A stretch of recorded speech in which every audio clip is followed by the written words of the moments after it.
નમસ્કાર, નિર્માણ ન્યૂઝની ખાસ રજૂઆત હોટ ટોપિકમાં આપની સાથે હું છું ધર્મી। આજે વાત કરવી છે બ્લેક સ્પોટ અને હિટ એન્ડ રનની ઘટનાના કારણે થતા મૃત્યુના વિશે। એટલે ઓવરઓલ આપણે જોવા જઈએ તો અત્યારે જે પ્રકારે ગુજરાતના રસ્તાઓની પરિસ્થિતિ છે અને રસ્તા પર ચાલતા વાહન ચાલકોની જે માનસિકતા છે, તેમની જે હાંકણી છે વાહન ચલાવવાની, એ ખરેખર ગંભીર બાબત બની છે। અવારનવાર રોજ આમ તો જોવા જઈએ તો સરેરાશ અકસ્માત સર્જાઈ રહ્યા છે।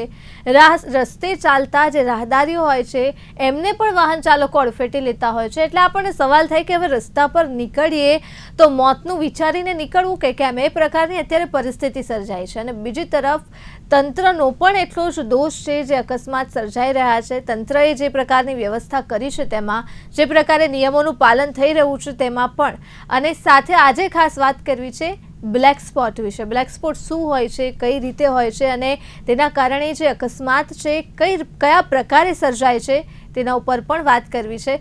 ચર્ચા કરવા માટે આપણી સાથે જોડાયા છે road safety expert Amit Khatri અને સાથે જોડાયા છે સોશિયલ એક્ટિવિસ્ટ જયેશ ગુર્જર। સૌપ્રથમ આ બંને એક્સપર્ટનું હાર્દિક સ્વાગત છે નિર્માણ ન્યૂઝમાં। અમિત, ચર્ચાની તમારાથી કરું તો શું લાગે છે, સૌથી પહેલા બ્લેક સ્પોટ ઉપર ચર્ચા કરવી છે। બ્લેક સ્પોટ શું હોય છે, તંત્રે કઈ રીતે ઓળખી શકે અને કઈ રીતે એનું નિવારણ લાવી શકાય? બ્લેક સ્પોટ એટલે ઘણા લોકો એને બ્લાઇન્ડ સ્પોટ સમજતા હોય છે, પણ બ્લેક સ્પોટ એટલે એક એવી જગ્યા કે જ્યાં સરકારના નક્કી કરેલા નિયમ મુજબ 500 મીટરનો એક એવો રસ્તો કે જેમાં 3 કે તેનાથી વધારે મૃત્યુ થયા હોય, એ વિસ્તારને બ્લેક સ્પોટ કહેવામાં આવે છે। ઘણીવાર આ બ્લેક સ્પોટ માત્ર મૃત્યુના આધારે નહીં, પણ ઘણી જગ્યા એવી પણ હોય છે કે જ્યાં વારંવાર અકસ્માત થતા હોય પણ મૃત્યુ ના થતું હોય।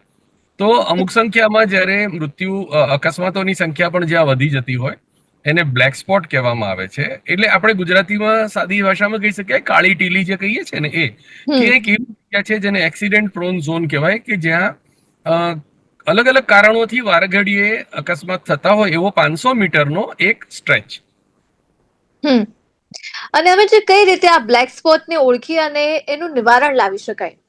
ઓળખાણ તો મેં તમને આપી દીધી કે કેવી રીતે આઈડેન્ટિફાય થાય। એટલે જ્યાં આવી રીતે ફ્રિકવન્ટલી મૃત્યુની સંખ્યા વધતી હોય ને અકસ્માતોની સંખ્યા વધતી હોય, એની નોંધ અકસ્માતના જે ડેટા કે રિપોર્ટિંગ થતા હોય છે એના આધારે પોલીસ વિભાગ, આરટીઓ અને ગુજરાત રોડ સેફટી ઓથોરિટી એને ભેગા થઈને બ્લેક સ્પોટ ડિક્લેર કરે છે। એટલે બ્લેક સ્પોટ એટલે ત્યાં કોઈક પ્રશ્ન છે। હવે ત્યાં પ્રશ્ન શું હોય તો મોટે ભાગે ત્યાં રોડ એન્જિનિયરિંગની ખામી જોવા મળી છે, કે એવો કોઈ રસ્તો છે જેમાં એકદમ જ શાર્પ ટર્ન આવી જાય, અથવા તો રસ્તા ઉપર કોઈ સ્ટ્રક્ચર એવું હોય, અથવા તો ઘણી જગ્યાએ રોડની કન્ડિશન ખરાબ હોય, ક્યાંક વધુ ગતિમાં આવતા વાહનોને ગતિને ધીમી, જેને અંગ્રેજીમાં કહેવાય ટ્રાફિક કામિંગ, એટલે ટ્રાફિકને શાંત કરવાની જરૂર ઊભી થતી હોય, ક્યાંક સ્પીડ બ્રેકર મૂકવા પડે, ક્યાંક રસ્તા વચ્ચેનો કટ કોઈએ અચાનક ગેરકાયદેસર રીતે તોડી નાખેલો હોય, અથવા તો કોઈ એક એવું બસ સ્ટેન્ડ છે જ્યાં બસો ઊભી રહે અને બીજા બધા વાહનોને નડતી હોય, અથવા તો કોઈ જગ્યાએ પેલા કમર્શિયલ વાહનોનું પિકઅપ સ્ટેન્ડ બનેલું હોય, અથવા તો કોઈ જગ્યાએ કોઈ હોર્ડિંગ છે, અથવા તો ક્યાંક રોડનો ટર્નિંગ રેડિયસ બરાબર નથી। એટલે મલ્ટિપલ કારણોની ત્યાં સમીક્ષા કરવામાં આવે છે। ત્યાં ગુજરાત રોડ સેફટી ઓથોરિટી, પછી દરેક વિસ્તારની શહેરની રોડ સેફટી કાઉન્સિલ અને જિલ્લાની રોડ સેફટી કાઉન્સિલના સભ્યો ભેગા મળી જે તે સ્થળની મુલાકાત લે છે, એના પર સંયુક્ત ચર્ચા કરી અને એક નિર્ણય ઉપર આવે, અને નિર્ણય આવ્યા પછી જે તે વિભાગને જેમાં એનું કામ કરવાનું છે એ વિભાગને એની લેખિત સૂચના આપવામાં આવે છે, અને તે વિભાગે મર્યાદિત સમયગાળામાં એ વસ્તુને ક્લિયર કરવાની હોય છે। જે બ્લેક સ્પોટની ચર્ચા થઈ રહી છે, બ્લેક સ્પોટ વિશે તો માહિતી આપી અને આપણે અમિતજીએ જે તંત્રની પણ જવાબદારી છે તેના વિશે વાત કરી, પણ શું લાગે છે, જો સામાન્ય જનતા હોય કે જે જાણતું હોય કે આ પ્રકારે બ્લેક સ્પોટ છે તો કેટલી તકેદારી રાખવી? કેમ કે ઘણીવાર લોકોને એ જ નથી ખબર હોતી કે આ બ્લેક સ્પોટ છે તો અહીંયા કઈ રીતે આપણે સાવચેતી રાખવી। તો કેમ કે હવે તંત્ર તો એની કામગીરી કરી નથી રહ્યું, જે પ્રકારે બ્લેક સ્પોટ આપણા ખાલી અમદાવાદમાં જ 33 બ્લેક સ્પોટ છે જયેશજી, અને જેટલા એક્સિડન્ટ થયા છે એમાંથી બ્લેક સ્પોટના કારણે 14 લોકોના મોત થયા છે। એટલે આટલા ખતરનાક હોય છે આ બ્લેક સ્પોટ, ત્યારે વાહન ચાલક તરીકે મારે કઈ તકેદારી રાખવી જ્યાં બ્લેક સ્પોટ હોય ત્યાં? બેન, હવે સૌથી પહેલી વાત તો એ છે કે હાલ તો આપણા જે ગુજરાત રાજ્યના રસ્તાઓ છે તે રસ્તાઓ નથી, હાલ તો મોતના કુવા જેવા દેખાઈ રહ્યા છે। કારણ કે જે બ્લેક સ્પોટ હોય છે જે બ્લેક સ્પોટની જે કારણ હોય છે બ્લેક સ્પોટના, એ કારણ શું હોય છે તો તે જેમ આપણે આ ભાઈ આપણને બતાવ્યા, પણ તે કારણો સોલ્વ કરવાનું હોય છે કે જે કંઈ પણ એન્જિનિયરોની જે પ્રોબ્લેમ થઈ હોય છે એને સોલ્વ કરવાની હોય છે. પહેલી વાત તો આપણું તંત્ર એ કરવામાં નિષ્ફળ જાય છે.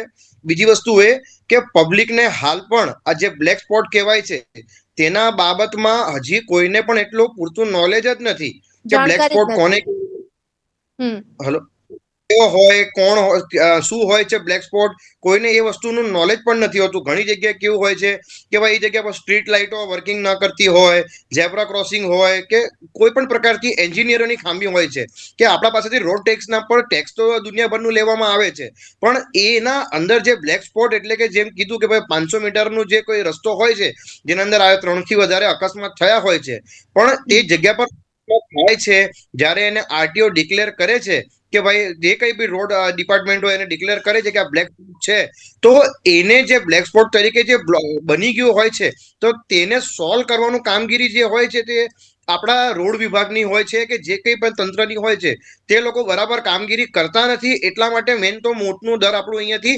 વધતું જાય છે. જયેશજી, આપણે વાત કરીએ હિટ એન્ડ રનની, તો હિટ એન્ડ રન પણ એક એટલી જ સમસ્યા છે. બ્લેક સ્પોટ જે તંત્રની જવાબદારી છે નિવારણ લાવવાની, એ પ્રકારે હિટ એન્ડ રન જે ઘટનાઓ ઘટે છે એમાં વાહન ચાલકની જવાબદારી હોય છે કે પોતે કઈ રીતે વાહન ચલાવે છે એ એમની જવાબદારી હોય છે. હિટ એન્ડ રનની ઘટના જે છે દિવસે ને દિવસે વધી રહી છે. ઘટવાની જગ્યાએ વાહન ચાલકો ક્યાંક અજાણ છે કે વાહન ચાલકોને જાણ જ નથી. આપણા ગુજરાતની જો વાત કરીએ તો દંડ ભરવા તૈયાર છે ગુજરાતીઓ, પણ નિયમનું પાલન કરવા તૈયાર નથી.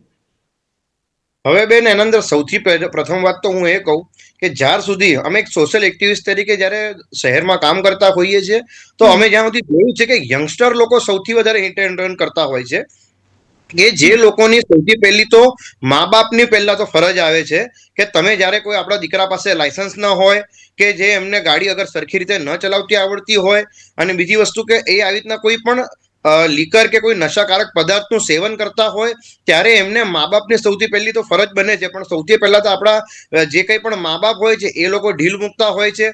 પ્લસ બીજી વસ્તુ કે આપ બધાને જ ખ્યાલ હશે કે જ્યારે પણ કોઈ એક્સિડન્ટ થાય છે ત્યારે સૌથી વધારે સેટલમેન્ટના અંદર તંત્ર સૌથી વધારે પહેલા તો આગળ આવતું હોય છે.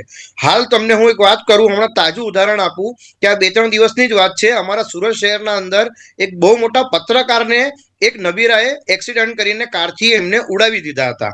એમને ઉડાવ્યા, એમને મલ્ટિપલ ફ્રેક્ચર થયા છે એમના પગમાં, જે ન્યૂઝના માધ્યમથી ઘણા લોકો જોતા હશે. હવે એ જે પત્રકાર છે, હવે એક મોટી ચેનલના પત્રકાર, હવે જ્યારે એ જે છોકરા એક્સિડન્ટ કર્યું તો તેની કાર ડ્રાઈવર લઈને ફરી રહ્યો હતો, જ્યાં બધા ન્યૂઝ મીડિયા એને કવર કર્યું.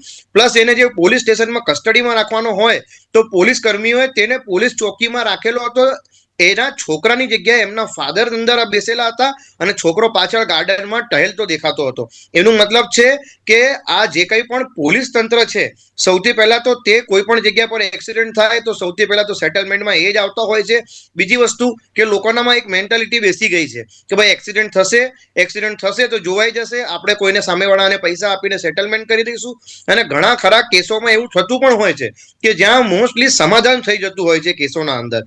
બેન, તો સૌથી પહેલા મા બાપની ફરજ છે. બીજી જે તંત્રની છે કે જે લોકો ખાલી રોડ પર મેમો ફાળવામાં પોલીસ કર્મીઓ વ્યસ્ત છે, પણ જે કાયદાનું પાલન કરાવવું છે તે કાયદાનું પાલન જ નથી કરાવતા. સુરતના અંદર જે આ બેદરકારી બતાવવામાં આવી છે એમાં એક પીએસઆઈને સસ્પેન્ડ પણ કરવામાં આવ્યા છે પોલીસ કમિશનર શ્રી દ્વારા. એનું મતલબ એ છે કે પોલીસ તંત્ર પણ ક્યાં ને ક્યાં આના અંદર મિલીભગતમાં હોય છે. અને બીજી વસ્તુ કે જે ફરિયાદીઓ હોય છે તે પણ કેટલી વખતમાં આના અંદર ઢીલ મૂકતા હોય છે. તો આના અંદર ઘણા બધા ફેક્ટર્સ છે કે જે સુધારા આપણે લોકોએ પોતે પણ જાગૃત થવું પડશે અને તંત્રએ પણ જાગૃત થવું પડશે, તો આ હિટ એન્ડ રન પર કોઈ કંટ્રોલ આવશે આના અંદર. બિલકુલ. અમિતજી, શું લાગે છે હિટ એન્ડ રનની જે ઘટનાઓ વધી રહી છે તેના પર કાબુ નથી આવી રહ્યો? આપણે આટલી ચર્ચા કરતા હોઈએ છીએ, આટલી જાગૃતતા ફેલાવવામાં આવતી હોય છે નિયમોના પાલન કરવા માટે, પણ તેમ છતાં પણ કેમ અમિતજી હિટ એન્ડ રનની આ જે ઘટનાઓ છે એ અટકી જ નથી રહી? જો હિટ એન્ડ રન જે શબ્દ છે ને એ પોતે જ સેલ્ફ એક્સપ્લેનેટરી છે કે હિટ કરીને ભાગી જવું.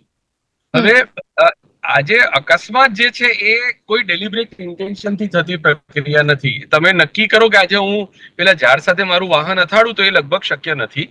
એટલે અકસ્માત થયેલી ઘટના છે તો એને તમે અકસ્માત ગણીને તમે જે ભાગી જાઓ છો, એટલે કે પોલીસથી ગભરાવાની બીકથી લોકો ભાગે છે.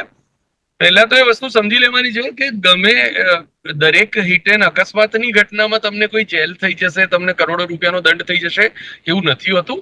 અકસ્માત જયારે થયો છે ત્યારે તેની સમીક્ષા, આખા પ્રોસેસની સમીક્ષા કોર્ટ દ્વારા કરવામાં આવે છે, અને પછી જે ગુનાહિત કૃત્ય કરનાર વ્યક્તિ હતો, જેની ખરેખર ભૂલ હતી, એને કાયદા મુજબનો દંડ કરવામાં આવે છે. ખરેખર લોકો ભાગી જઈને એવું સમજે છે કે હું બચી જઈશ, પણ અત્યારે જે રીતે ખાસ કરીને ગુજરાતનો જે વિકાસ થયો છે એમાં ઠેક ઠેકાણે તમને સીસીટીવી કેમેરા જોવા મળે છે. એટલે તમે ગમે ત્યાં હો 5, 10, 15 કિલોમીટરના દાયરામાં તમને પકડી લેવામાં આવી શકે છે. એટલે તમે એવી રીતે ભાગવાની ચેષ્ટા કરવી નહીં. જો તમે ભાગી જાઓ છો તો બહુ ગંભીર ગુનામાં આવી જાઓ છો. એના કરતા તમે ત્યાં જે તે ઘટના થઈ ગઈ, ત્યાં જો કોઈ વ્યક્તિ ઘાયલ થયો છે ને તેને ઇન્જરી થઈ છે, તો જો તમે એમ્બ્યુલન્સ બોલાવી અને એને મદદ કરો, એને દવાખાને લઈ જવાની વ્યવસ્થા કરો, તો કદાચ શક્ય છે કે તમારી જે સજાની જોગવાઈ છે એમાં પણ કદાચ ઘટાડો થઈ શકે. એટલે ભાગી જવા કરતા ઘટના ઘટી ગઈ છે, પણ એમાં જેને નુકસાન થયું છે તેને મદદ કરવાનો પ્રયાસ કરવો જોઈએ. એમ્બ્યુલન્સ બોલાવી લો, અને કોઈ મોટો ગુનો થઈ ગયો છે, ધારો કે કદાચ કોઈ વ્યક્તિનું મૃત્યુ થઈ ગયું છે, તો પોલીસને પણ ફોન કરીને જાણ કરો. ભાગી જવાથી કોઈ મતલબ નથી, અને ભાગી ગયા પછી જે કાયદાની સકંજો જે કડક થાય છે ને, એ બહુ ખતરનાક લેવલ ઉપર હોય છે. એટલે હું આપના માધ્યમ દ્વારા બધાને, અમદાવાદી શહેરીઓને અને કદાચ બધાને, તમામ પ્રકારના રોડ યુઝરને એ જ અપીલ કરીશ કે કદાચ ભગવાન ન કરે અકસ્માત ન થાય, પણ જો થઈ ગયો તો ભાગી જવાની વિચારધારા ન રાખો. સામેવાળાને મદદ કરવાનો પ્રયાસ કરો, જેમાંથી તમને અને સામેવાળાને બંનેને રાહત થઈ શકે તેમ છે. પણ અમે જે તંત્ર કેટલું સફળ નીવડ્યું છે નિયમોનું પાલન કરાવવામાં, કેમ કે અવારનવાર આ પ્રકારની ઘટનાઓ ઘટી રહી છે, અને જે પ્રકારે જયેશજીએ કીધું, સેટલમેન્ટની જે વાત જ્યારે આવે છે, એટલે હિટ એન્ડ રનની ઘટના હોય, સામાન્ય અકસ્માત હોય કે અન્ય કોઈ પણ વ્યક્તિનો વાંક હોય કે તંત્રનો, સેટલમેન્ટ ખૂબ જલ્દી થઈ જતું હોય છે, અને નિયમના હંમેશા ધજાગરા ઉડે છે. હવે જે આપ સેટલમેન્ટની વાત કરો છો ને, તો એ સેટલમેન્ટ જેવું કશું એકચ્યુઅલી નથી હોતું. સેટલમેન્ટ જેવું એકચ્યુઅલી નથી હોતું. તમારે કંઈ કરવાનું નથી હોતું. જો તમે સ્વસ્થ છો અને તમે બધી રીતે યોગ્ય છો, તો તમારે આમાં સેટલમેન્ટ આવતું જ નથી. તમારાથી અકસ્માત થયો છે, તમે અકસ્માતના સ્થળે હાજર રહો. તમારે સામેવાળાને કોઈ પણ પ્રકારના પૈસાનું ચૂકવણું કરવાનું નથી, જો તમારી પાસે પ્રોપર ઇન્સ્યોરન્સ હોય. નહીં, અકસ્માત નહીં, બટ જ્યારે હિટ એન્ડ રનની ઘટના ઘટે અથવા કોઈનો જીવ જાય છે, તો નિયમોનું પાલન થાય, કોર્ટમાં કેસ ચાલે, ટ્રાયલ ચાલે, પણ પછી જ્યારે વાત આવે એટલે છેલ્લે તો એવું જ થઈ જાય છે કે આપણે એટલે એક સામાન્ય રીતે લઈ લેવામાં આવે હિટ એન્ડ રનને, જે ગંભીરતા લેવામાં આવે એ વસ્તુ નથી થતી. એ પ્રશ્ન શું છે કે જે એમાં ભોગ બનનાર, એટલે અકસ્માતનો ભોગ બનનાર અને અકસ્માત કરનાર, બંનેમાંથી અથવા તો બંનેની સમજૂતીથી થતો પ્રક્રિયા છે. એટલે એ સેટલમેન્ટનો એના કારણો બધા 1000 હોઈ શકે, અને એ દરેકે વ્યક્તિગત લીધેલો નિયમ છે, અને કોર્ટની લાંબી પ્રક્રિયામાંથી પસાર ન થવું હોય તો એ શોર્ટકટ દરેક જણ અપનાવે છે. એ એમની વ્યક્તિગત નિર્ણય છે. પણ જ્યારે પોલીસ કેસ થઈ ગયો છે, તો એને કોર્ટ થકી એનું જો સમાધાન આવે તો એ બિલકુલ ન્યાયપૂર્ણ આવશે અને સમયથી આવશે. ભલે થોડોક સમય લાગી શકે, એ અલગ વાત છે.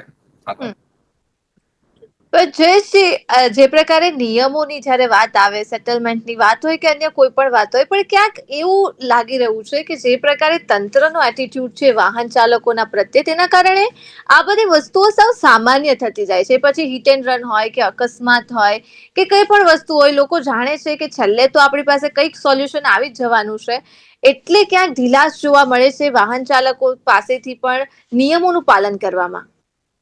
જી જી, મેં જેમ તમને જીવતો જાગતો ઉદાહરણ આ 2 દિવસનો જ આપ્યો કે મોટા પત્રકારને જે રીતના સુરતમાં એક નબીરા દ્વારા ઉડાઈ દેવામાં આવ્યું, અને બીજી વસ્તુ કે હાલ મીડિયાના કારણે આ લોકોને સજા થાય છે. બાકી આના પહેલા પણ જયારે કોઈ એવા અકસ્માત થતા હતા તો એટલું બધું કોઈ ચર્ચામાં આવતું ન હતું. એટલા લાંબા સમય સુધી એમને જેલમાં પણ નતું રહેવું પડતું, જામીન મળી જતી હતી. પણ હાલ શું છે કે મીડિયામાં ખૂબ ચકી જતું હોય છે, એટલા માટે ચર્ચા ચાલતી હોય તો એ લોકોને લાંબા સમય સુધી એ લોકોને જેલમાં પણ રહેવું પડતું હોય છે. અને બીજી વસ્તુ એ છે એના અંદર કે જે હિટ એન્ડ રન કરીને ભાગવા વાળા વ્યક્તિ, જેમાં પાછા 2 પ્રકારના હોય કે કદાચ કોઈ ભૂલથી અકસ્માત થઈ જવું, પણ જો કદાચ ભૂલથી અકસ્માત થઈ જાય તો પણ તંત્ર જે હિસાબે એ વ્યક્તિ સાથે વર્તાવ કરે છે, અને જે આપણી જનતા જ્યારે કોઈ આવું એક્સિડન્ટ થતું હોય, કદાચ એની સાથે એની પોતાની ફેમિલી પણ બેસેલી હોય, તે છતાં પણ એવા વ્યક્તિઓને ક્યારેક ક્યારેક એવો ઢોર માર મારી લેવામાં આવે છે કે જે ભોગ બનેલો વ્યક્તિ છે એના કરતા વધારે માર એ વ્યક્તિને વાગી જતું હોય છે એ ભયથી. બીજી વસ્તુ કે મહાનગરપાલિકાના જે કેમેરા હોય છે પ્લસ બીજા બધા જે કેમેરા હોય છે, મહાનગરપાલિકાના કેમેરા અમે કેટલા એવા દાખલા જોયા છે કે કેટલીક વખતે તે બંધ હોય છે. અને બીજી વસ્તુ કે પોલીસ જે હોય છે તે બધા દુકાનોની બહાર કે જે કંઈ પણ પબ્લિક દ્વારા લગાડવામાં આવેલા કેમેરા પર નિર્ભર થઈ જાય છે કેટલી વખતે. અને એક કેમેરાથી કેટલી વખતે ચોક્કસ વ્યક્તિ પકડાતો નથી.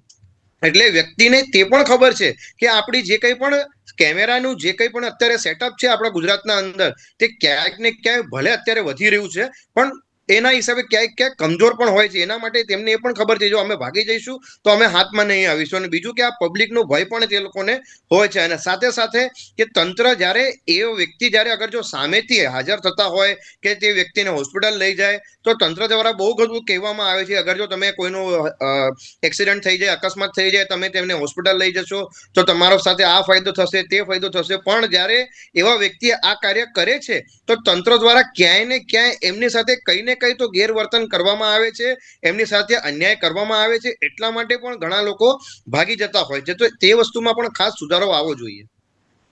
પણ જયેશજી, આપણે વાત કરીએ વાહન ચાલકોના એટીટ્યુડની, એટલે આપણે હંમેશા વાત કરતા રહેતા હોય છે, પણ આપણે જાણીએ છીએ કે જ્યારે કોઈ સામાન્ય વ્યક્તિ જો અન્ય કોઈ વાહન ચાલકને કહેવા જાય કે તું આવી રીતે ના ચલાવ, સીટ બેલ્ટ પહેરો અથવા હેલ્મેટ પહેરો, તો આપણે જાણીએ છીએ કે મોટા ભાગે વાહન ચાલકનો એવો જવાબ આવતો હોય છે કે તું કોણ છે ભાઈ, તું કેમ જ્ઞાન આપી રહ્યો છે. આ જ પ્રકારનું એટીટ્યુડ હોય છે જ્યારે નિયમોનું ઉલ્લંઘન થાય છે ત્યારે. તો આ જે એટીટ્યુડ છે, ખાસ કરીને ગુજરાતીઓની વાત કરવી છે કે નિયમોનું પાલન કરવું જ નથી, અને જો કોઈ કહેવા પણ આવે કે તમે નિયમોનું પાલન કરો તો એમને વધારે હોશિયાર સમજવામાં આવે છે, તો એમની જ સામે ઝઘડો કરવામાં આવે છે. તો આ પ્રકારની વસ્તુ જ્યારે આપણે જોઈએ તો કઈ રીતે આ પરિસ્થિતિમાં બદલાવ લાવીશું આપણે? કાયદાને હજુ કડકથી કડક કરવા પડે આના અંદર. કારણ કે હાલ આપણે રોડ પર જોવા જઈએ તો કોઈ પણ જે આપણા ગુજરાતીઓ છે ખાસ કરીને તે લોકો દંડ ભરવા રેડી થઈ જાય છે. હાલ કેટલી એવી ગાડીઓ એવી બ્લેક ફિલ્મ વાળી ફરી રહેલી છે ગુજરાતના અંદર કે જે લોકો સાંજના ટાઈમે એમને દેખાતું ન હોય આજુબાજુનું કાચમાંથી બ્લેક ફિલ્મમાંથી, પણ તે લોકોને એવું બતાવવાનું એક વટ બતાવવું હોય છે. નંબર પ્લેટ એ લોકો હટાવી નાખતા હોય છે કે પોતાનું વટ બતાવવા માટે આપણા વ્યક્તિઓ જે ગુજરાતના છે એ લોકો આવી રીતના બ્લેક ફિલ્મ વાળી ગાડી કે કાયદાનું પાલન ન કરતા હોય એવું વિચારે છે કે આપણે દંડ ભરી દઈશું. પણ દંડમાં જ્યારે આપણે વધારો કરીએ ત્યારે પબ્લિક પાછું સરકારનો વિરોધ કરતી થઈ જાય છે. તો એના અંદર સરકારે કોઈ સ્ટ્રિક્ટ એક્શન એવા લેવા જોઈએ કે ભાઈ કોઈ પણ કેટલો પણ વિરોધ કરે અને એવો દંડ અને એવી સજાનો પ્રાવધાન લાવવો જોઈએ. અને લાવ્યા પછી તેને ફક્ત કાગળ પર નહીં, તેને અમલવારી પણ કરાવવી જોઈએ. હાલ થોડા દિવસો પહેલા હેલ્મેટનું અત્યારે ચાલુ થયું હતું કે હેલ્મેટની ડ્રાઈવ છે આખા ગુજરાતના અંદર સૌથી પહેલા સરકારી અધિકારીઓ પર કરવામાં આવશે, પછી લોકો પર કરવામાં આવશે. એ હાલ હમણાં એક મેં આરટીઆઈ પણ કરી છે કે હેલ્મેટની ડ્રાઈવ આવી હતી પણ કોઈ જગ્યાએ કંઈ જોવા નહીં મળ્યું કે એ પ્રકારના કોઈ કાયદા કોઈ એવા કડક થયા હશે. આપણા કાયદા થોડા એવા સરકારે આપણા જે કાયદા છે એમ મજબૂત છે, પણ જ્યારે દંડ ભરાવાનું હોય અને એને અમલવારી કરાવવાની હોય ત્યારે સરકાર કે પોલીસ તંત્ર ક્યાંય ક્યાં એનું કાચું પડતી હોય છે. એના માટે એને થોડું મજબૂત કરવું જોઈએ હજુ પણ, અને પબ્લિકને એનો ભય રહેવો જોઈએ. હાલ લોકો એમ કહે છે કે ભાઈ 3 મેમો આવશે તો 3 મેમો પછી આપણો લાયસન્સ સસ્પેન્ડ થઈ જશે, પણ લોકો લાયસન્સ ચેક કરવાનું કોણ છે? જ્યારે પણ આપણે રોડ પરથી નીકળતા હોય તો ચેકિંગમાં જ્યારે પણ એમનું જે ટાર્ગેટ પૂરો કરવાનો હોય ત્યારે ટાર્ગેટ પૂરો કરવા પૂરતું પોલીસ ત્યાં રોડ પર ઊભી હોય છે અને એના પછી કોઈને કોઈ લેવા દેવા હોય ને એમનો ટાર્ગેટ પૂરો કરે, ફોટા વિડીયો પાડે ને તે નીકળી જાય. તો તમે લાયસન્સ સસ્પેન્ડ બી કરી દેશો તો પણ એ લોકોને ફરક શું પડશે? જેમ કે હવે બહારના દેશોમાં જઈએ તો તમે લાયસન્સ વગર ગાડી ચલાવવું એટલે કે બહુ મુશ્કેલ થઈ જાય છે, જેલ સુધી જવું પડે છે. પણ આપણા અહીંયા કેટલાય લોકો એવા છે જે 20-20, 30-30 વર્ષના થઈ જાય છે, તે છતાં પોતાનું લાયસન્સ પણ એ લોકોએ કઢાવેલું નહીં હોય. કારણ કેમ કે એમને ખબર છે કે તંત્ર ક્યાંય ક્યાં ઢીલ મૂકે છે અને અમે તેનો ફાયદો ઉચકીએ. અમે છે કે દંડની રકમને લઈને હંમેશા વાતો થતી હોય છે કે દંડની રકમ જો વધારીશું તો લાગે છે કે લોકો સુધરશે, એટલે નિયમોનું જે પાલન અત્યારે જે નથી થતું, જે ઉલ્લંઘન થાય છે, તો શું દંડ વધારીશું અથવા તો નિયમો થોડા કડક કરવામાં આવે તો આ પરિસ્થિતિ ક્યાંક સુધરશે એવી શક્યતા ખરી? આ બંને વસ્તુઓ આપણે વર્ષોથી કરી રહ્યા છીએ અને જેનું પરિણામ અત્યારે આપણને સારું મળેલું નથી. એટલે હું દેશ વિદેશમાં આ બાબતે કામ કરતો હોઉં છું, એટલે મારું અત્યારે એક સજેશન છે કે દંડની માત્રામાં ફેરફાર કરવા કરતા જો સોશિયલ પનિશમેન્ટ કરવામાં આવે. સોશિયલ પનિશમેન્ટ એટલે મેં સ્ટોપ લાઈન નો ભંગ કર્યો તો કારણ કે મારે જરા ઉતાવળમાં જવું હતું, તો સ્ટોપ લાઈન નો ભંગ કર્યો, ઉતાવળમાં જવું હતું, તો પોલીસમેન મને પકડે ને મને 2 કલાક ત્યાં બેસાડી દે. કોઈ પેનલ્ટીની જરૂર નથી, 2 કલાક બેસાડી દો. પછી ધારો કે કોઈ આમ મેજર એક્સિડન્ટ કર્યો છે તો એ જે જગ્યા એક્સિડન્ટ થયો, જે 4 રસ્તા પર એક સ્ટેજ બનાવીને એ 4 રસ્તા ઉપર એ ભાઈને 2 કલાક બેસાડવામાં આવે, 4 કલાક બેસાડવામાં આવે. આ રીતનું કોઈક સોશિયલ અથવા તો જેના આજે કોઈ પણ પ્રકારના દંડ થયા છે એનું મલ્ટીમીડિયા ફોટોગ્રાફ સાથે ટેલિકાસ્ટ થાય કે આ ભાઈએ આજે આ ગુનો કરેલો હતો. એટલે એક સોશિયલ ઇમ્પેક્ટ પનિશમેન્ટનો એક જો કાયદો બની શકે, જે અનફોર્ચ્યુનેટલી અત્યારે નથી ભારતના સંવિધાનમાં, પણ જો એ સોશિયલ કરી શકે તો બહુ સારું બેન. 500, 1000 રૂપિયા, 2000 રૂપિયાથી કઈ ફેર ન પડ્યો, 50 રૂપિયાના આપણે 5000 રૂપિયા સુધી બી પહોંચી ગયા છીએ. પણ દંડની માત્રા વધારવાથી ફેર 100% નહીં પડે, પડવાનો હોત તો પડી ગયો હોત. બસ એક આ સોશિયલ પનિશમેન્ટની જે વાત છે એમાં થઈ શકે. વચમાં ક્યાંક કોઈ જગ્યાએ આવા મેમો રૂબરૂ ઘરે આપવા પોલીસના માણસો આવતા હતા અને જેની સામે પણ જે તે વ્યક્તિએ કદાચ કોઈ કેસ કરીને આવી કાર્યવાહી પણ કદાચ બંધ કરેલી છે, એવું ક્યાંક વાંચેલું હતું. તો આમાં કાયદામાં જો ફેરફાર લાવવામાં આવે, કાયદો છે, કાયદો કડક છે, પેનલ્ટી છે, કોઈને 5000ની પેનલ્ટીને 50000 કરશો તો બી શું ફેર પડવાનો છે? પણ જ્યાં એને ફેર પડવાનો છે એના સોશિયલ સ્ટેટસને એ ઉતાવળ કરે છે તો એને 2 કલાક બેસાડી દો, ત્યાં એવો મંચ બનાવો અને મંચ ઉપર જ એવા 4-5 જણાને બેસાડી દો, તો એના કારણે ઘણો ફેર પડશે એવું મારું માનવું છે. પબ્લિક પનિશમેન્ટ થી કદાચ બની શકે કે લોકોનો જે એટીટ્યુડ છે એ સુધરે કદાચ, એટલે જે પ્રકારે સ્કૂલમાં આપણે 100% ફેરફાર આવશે. જી બિલકુલ. જયેશજી, શું લાગે છે તંત્રની જો વાત કરીએ તો આપણે વાહન ચાલકોની એટીટ્યુડની વાત કરી રહ્યા છીએ, પણ સામે તંત્ર પણ એટલું જ દોષિત છે. એટલે આપણે જે બ્લેક સ્પોટની વાત કરીએ, નિયમોના પાલનની વાત કરીએ, રોડ જે પ્રકારે બનાવવામાં આવ્યા છે, રોડ રસ્તા તેની વાત કરીએ, કહેવામાં આવે છે કે આપણે ફૂટપાથ પર ચાલવું જોઈએ રાહદારીઓએ, પણ ગુજરાતમાં સવાલ જ એ છે કે ફૂટપાથ બચ્યા છે જ ક્યાં, ફૂટપાથ છે જ ક્યાં, તો ચાલીએ ક્યાં આપણે રાહદારીઓની જો વાત કરીએ તો. એટલે તંત્ર સામે અઢળક સવાલો છે. નિયમોના પાલન કરાવવાથી લઈ અને જે બનાવવામાં આવ્યા છે રોડ રસ્તા ફૂટપાથ, એ તમામ ઉપર અઢળક સવાલો છે. હવે તેની વચ્ચે જયેશજી, શું લાગે છે કે તંત્રને ખબર જ છે નિયમોનું પાલન નથી થતું, અકસ્માત થાય છે, હિટ એન્ડ રન થાય છે, અહીંયા બ્લેક સ્પોટ છે, તેમ છતાં કામ નથી થતું, તો લાગે છે કે આ તંત્ર પોતાની ઘોર નિંદ્રામાંથી ક્યારેક જાગશે અને આજે જે સમસ્યાની આપણે વાત કરી રહ્યા છીએ તેનું સમાધાન તંત્ર તરફથી આવશે?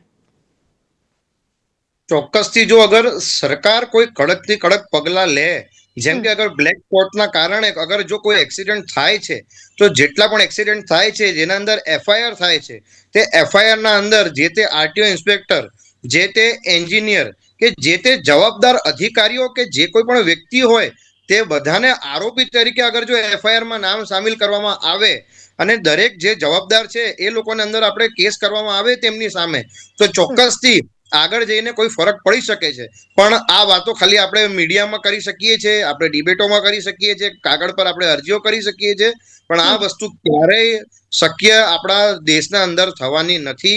એના માટે જનતાએ જાગૃત થવું પડશે, જનતાએ અવાજ ઉઠાવવી પડશે, સરકારથી સવાલો કરવા પડશે, સરકારથી સવાલો પૂછવા પડશે અને આગળ આપણે કાર્યવાહી આપણે પોતે જ કરવી પડશે. બાકી જો સરકારના ભરોસા પર આપણે રહીશું તો કોઈ પણ દિવસે આનું નિવારણ આવવાનું નથી. બિલકુલ જયેશજી, આશા રાખીએ કે ફ્યુચરમાં જનતા જે છે જાગે અને અત્યારે તો જે પરિસ્થિતિ ખૂબ કરુણ છે ક્યાંક સુધરે. જયેશજી, અમિતજી, આ બંને એક્સપર્ટનો ખૂબ ખૂબ આભાર અમારી સાથે જોડાવા બદલ અને ચર્ચા કરવા બદલ. મિત્રો, આજની આ વિશેષ ચર્ચામાં માત્ર આટલું જ. મને આપશો રજા. નમસ્કાર.